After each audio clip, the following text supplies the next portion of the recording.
اللہ تبارک و تعالیٰ جب مسلمان کو توفیق دے اور اللہ کی بارگاہ کی جانب وہ رجوع کرے تو پھر اس کا رویہ یہ ہونا چاہیے کہ اس کی توجہ ہو اللہ کی جانب۔ ہمارے ہاں تسبیحات پڑھ لی جاتی ہیں اگر کبھی موقع ملے، لیکن وہ خاص انہماک، وہ خاص شوق، وہ خاص ذوق اللہ تبارک و تعالیٰ کی عبادت کا، ایک ہوتا ہے نماز پڑھنا، ایک ہوتا ہے اہتمام کے ساتھ نماز پڑھنا، یعنی ذرا وقت پہ اٹھنا، ذرا صحیح کر کے وضو کرنا، ذرا شوق سے مصلی بچھانا۔ ایک ہوتا ہے تسبیح پڑھ لینا اور ایک ہوتا ہے ذرا تھوڑا سا نا شوق کے ساتھ اللہ کو یاد کرنا۔ آپ کبھی جو میں نے آیہ کریمہ پڑھی اس کی آپ شان نزول دیکھیں، نبی کریم صلی اللہ تعالیٰ علیہ وسلم کے نا کچھ صحابہ اللہ کی محبت کے شوق میں حضور کی بارگاہ میں حاضر ہوئے۔ انہوں نے آ کے عرض پتہ کیا کیا؟ عرض کرنے لگے یا رسول اللہ صلی اللہ تعالیٰ علیہ وسلم سالوں بیت گئے ہیں سجدے کرتے ہوئے، حضور سالوں بیت گئے ہیں تسبیح پڑھتے ہوئے،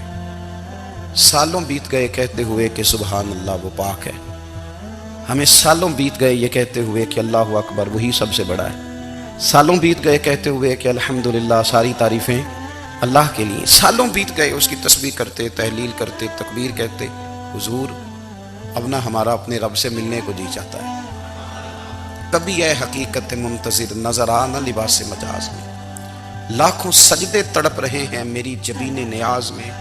اور اقبال کہنے لگے کہ تیرے عشق کی انتہا چاہتا ہوں، تو میری سادگی دیکھ کیا چاہتا ہوں، میرا ذرا سا تو دل ہے مگر شوق اتنا، میں وہی لن ترانی سنا چاہتا ہوں۔ میرا بھی دل کرتا ہے کہ اللہ میں تجھے کہوں میں تجھے دیکھنا چاہتا ہوں جس طرح حضرت موسیٰ کلیم علیہ السلام نے کہا تھا، اور تو مجھے کہے کہ لن ترانی تو نہیں دیکھ سکتا، ذرا سا تو دل ہے مگر شوق اتنا، میں بھی وہی لن ترانی سنا چاہتا ہوں۔ پھر کہنے لگے بھری بزم میں راز کی بات کہہ دی، بڑا بے ادب ہوں سزا چاہتا ہوں۔ دیکھو سب لوگوں کے بیچ ہی میں نے یہ کہہ دیا۔ میرے عزیز صحابہ نا شوق میں، کتنے سارے لوگ ہیں آپ، کتنی ماشاءاللہ بڑی تعداد میں آپ آئیں، ہم بھی کبھی اس شوق میں گئے ہیں کہ ہمارے رب کو دیکھنے کو دل چاہتا ہے، ہمارا جی چاہے وہ کبھی ہمیں ملے۔ حضرت عبداللہ ابن عمر رضی اللہ تعالیٰ عنہ حضرت عمر کے صاحبزادے، مکہ مکرمہ میں ان کی قبر ہے۔ میں نے جب انہیں پڑھا تو مجھے ان سے بڑا پیار ہو گیا، لیکن آپ کو پتہ ہے وہاں جا کے کسی شخص کا مزار تلاش کرنا یا پوچھنا ایک مشکل کام ہوتا ہے۔ تو ایک دفعہ میں مکہ شریف میں حاضر تھا، تو ایک گاڑی والا ڈرائیور مجھے کہنے لگا کہ مولانا میں آپ کو جانتا ہوں، مجھے آپ سے محبت ہے، ایک بات بتاؤں آپ کو؟ میں نے کہا بتاؤ۔ کہنے لگے حضرت عبداللہ ابن عمر کی قبر دیکھنی ہے؟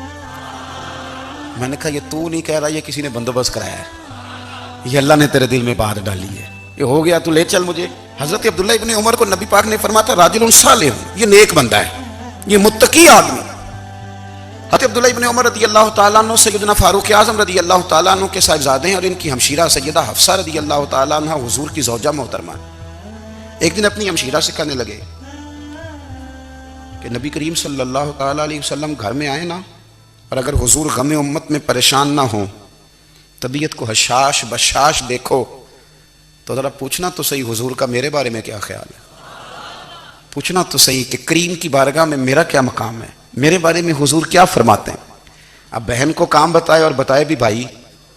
اور پھر بہن وہ کام نہ کرے، یہ تاریخ میں ہوتا نہیں۔ حضرت عمر فاروق رضی اللہ تعالیٰ عنہ کی صاحبزادی ام المومنین رضی اللہ تعالیٰ عنہ فرماتی ہیں کہ میں تو بس منتظر تھی، انہوں نے تو کہا تھا نا کہ اگر تم حشاش بشاش دیکھو تو بات کرنا، لیکن حضور تشریف لائے، میری باری تھی، میرے گھر تشریف لائے، کھانا پیش کیا تو فوراً میں نے عرض کی حضور ایک بات پوچھنی تھی، تو حضور نے فرمایا پوچھئے۔ میں نے عرض کی حضور میرے بھائی عبداللہ ابن عمر کے بارے میں آپ کا کیا خیال ہے؟ نوجوانوں میری بات پہ غور کرنا، میرے بھائی کے بارے میں آپ کا کیا خیال ہے؟ تو نبی کریم صلی اللہ تعالیٰ علیہ وآلہ وسلم نے میری طرف دیکھا، اور پھر حضور زیر لب تھوڑا مسکرائے، اور بریلی کے امام کہتے ہیں کہ حضور مسکرا دیتے تھے نا تو جو بڑا دکھی ہوتا تھا وہ بھی ہنس پڑتا تھا۔ اب سوال پیدا ہوتا تھا کہ پھر تو اس مسکراہٹ کے لیے انتظار کرنا پڑتا ہوگا کئی مہینے کہ حضور مسکرائیں تو رونے والے ہنسیں، تو اعلیٰ حضرت فرماتے نہیں، انتظار نہیں کرنا پڑتا، یہ مسکراتے رہنا تو حضور کی عادت ہے۔ جس کی تسکین سے روتے ہوئے ہنس پڑے اس تبسم کی عادت پہ لاکھوں سلام، یعنی یہ تو عادت ہے حضور کی مسکراتے رہنا، اس کے لیے انتظار نہیں کرنا پڑتا۔ بھائیو آپ خیال رکھیں گے، غور کریں گے، حضرت عبداللہ ابن عمر رضی اللہ تعالیٰ عنہ کے بارے میں پوچھا تو سیدہ فرماتی ہیں کہ نبی کریم صلی اللہ تعالیٰ علیہ وسلم نہ زیر لب مسکرائے اور فرمائے حفصہ تیرا بھائی ہے تو اچھا،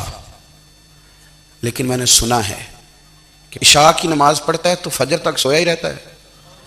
او نوجوانوں، 10 بجے تک سونے کی بات نہیں ہوئی، 9 بجے تک سونے کی بات نہیں ہوئی، 11 بجے اٹھنے کی بات نہیں۔ حضور فرمانے لگے میں نے سنا ہے کہ عشاء کی نماز پڑھ کے سو جاتا ہے اور فجر تک سویا ہی رہتا ہے، اسے چاہیے کہ تہجد کے وقت اٹھا کرے،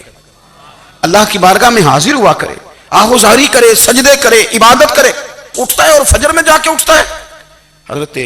جناب حفصہ رضی اللہ تعالیٰ عنہ کہتی ہیں میں نے جناب عبداللہ ابن عمر کو پیغام دیا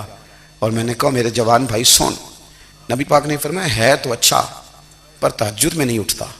نفل نہیں پڑھتا۔ او میری ملت کے جوانوں، مزہ نہیں آ جاتا جب ساری دنیا سوئی ہو، ساری دنیا، اور بستر بھی گرم ہو اور نیند بھی پورا غلبہ کر رہی ہو، اور اچانک گھنٹی بجے دماغ میں، آنکھ کھلے، گھڑی پہ نظر پڑے، 3:30 4 بجے کا پیغام گھڑی بتائے، اور کوئی چڑھتی جوانی والا اٹھ کے وضو کرے، اور جب وہ مصلی کھول کے بچھائے تو مدینے والے محبوب کہتے ہیں کہ ہر نماز پہ رب ثواب دیتا ہے، اور جو اٹھ کے تہجد کی نماز پڑھے اسے دیکھ کے تو رب مسکراتا ہے، جو اس کی شان کے لائق ہے، جو اس کی شان کے لائق، وہ مسکراتا ہے، خوش ہوتا ہے کہ میرا بندہ تہجد میں اٹھ گیا،